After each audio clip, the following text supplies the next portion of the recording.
समझो मैं बोलती हूँ मैंने जोमेटो से खाना मंगाया, मेरे साथ ऐसा हो चुका है, जोमेटो से खाना मंगाया, हो सकता है वो मेरे लिए काम का नहीं हो, क्योंकि उसने मुझे कहा कि बुआ आपको ना बाहर का खाना नहीं खाना चाहिए। आई सेड मेरे को मेरे कर्मों पे भरोसा है, धार्मिक कार्यों पे भरोसा है, मुझे मेरे संचित कर्मों पे भरोसा है, मुझे मेरे सत्य पे भरोसा है, करेक्ट। तो मैंने कहा हो सकता है जोमेटो से खाना आया और वो शायद हेल्दी ना हो और मुझे नुकसान कर सकता है। तो होगा क्या, जोमेटो वाला यहाँ पे आके और मालूम पड़ा मुझे खाना देके नहीं गया और अपने आप ही डब्बा वापस ले गया।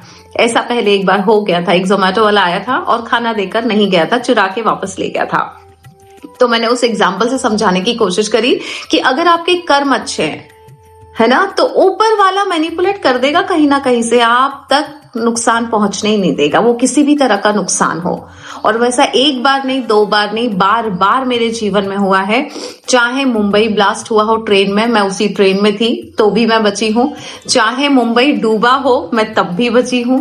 चाहे ताज पे बम ब्लास्ट हुआ हो, मैं तब भी बची हूं। तो ऐसे बहुत सारे इवेंट जीवन में मेरे हुए हैं कि मेरा बाल बांका नहीं हुआ। ठीक है, गुरु जी तो मेरे जीवन में अब आए हैं, लेकिन एक बात बताइए, शायद संचित कर्म मुझे बहुत सालों से बचा रहे हैं, है ना। इसी साल जब 25 में 17 जनवरी को मैं मुंबई से आ रही थी, तब भी मेरी गाड़ी का एक्सीडेंट हुआ, मेरा बाल बांका नहीं हुआ। तो ये क्यों काम आता है, जब आपके पास बहुत सारे संचित कर्म होते हैं। और संचित कर्म कैसे बनते हैं, जब आप धर्म के साथ चलते हो। और धर्म क्या है, सत्संग धर्म है। जब आप सत्य बोल रहे हो तो वो अपने आप धर्म बन जाता है, क्योंकि धर्म ये कहता है कि सच बोलना है, धर्म ये कहता है झूठ नहीं बोलना है, धर्म ये कहता है गलत कर्म नहीं करना है। गलत कर्म में झूठ बोलना भी गलत कर्मों में आ जाता है, हमको पता भी नहीं चलता है।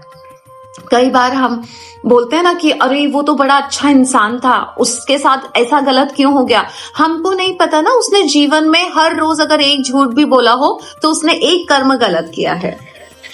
तो कर्म में हमको पता ही नहीं है खराब कर्म होते क्या है ना। सो झूठ बोलना भी एक गलत कर्म में आता है, गलत धर्म में आता है, अधर्म में आता है। तो उसने किया ना अधर्म। अगर हम हर रोज झूठ बोल रहे हैं तो हम अधर्म कर रहे हैं। और अगर हमारी उम्र 40 साल है और 40 साल में हमने हर रोज एक झूठ बोला है, तो 40 साल इंटू 365 डेज उतना झूठ हमने बोला है। तो अधर्म का घड़ा हमारा भरा कि नहीं भरा 40 साल के अंदर अंदर। और फिर हमारे साथ गलत हुआ तो दूसरों को ऐसा लगता है इसने किसी का कुछ नुकसान किया नहीं, इसने कुछ गलत किया ही नहीं, इसके साथ ऐसा क्यों हुआ। आपको उसके झूठ नहीं पता ना, आपको नहीं पता ना उसने दिन भर में कितने झूठ बोले थे। बॉस को झूठ बोला, मम्मी को झूठ बोला, पापा को झूठ बोला, और ऐसे कर करके उसने अधर्म का घड़ा भर लिया था 40 सालों में।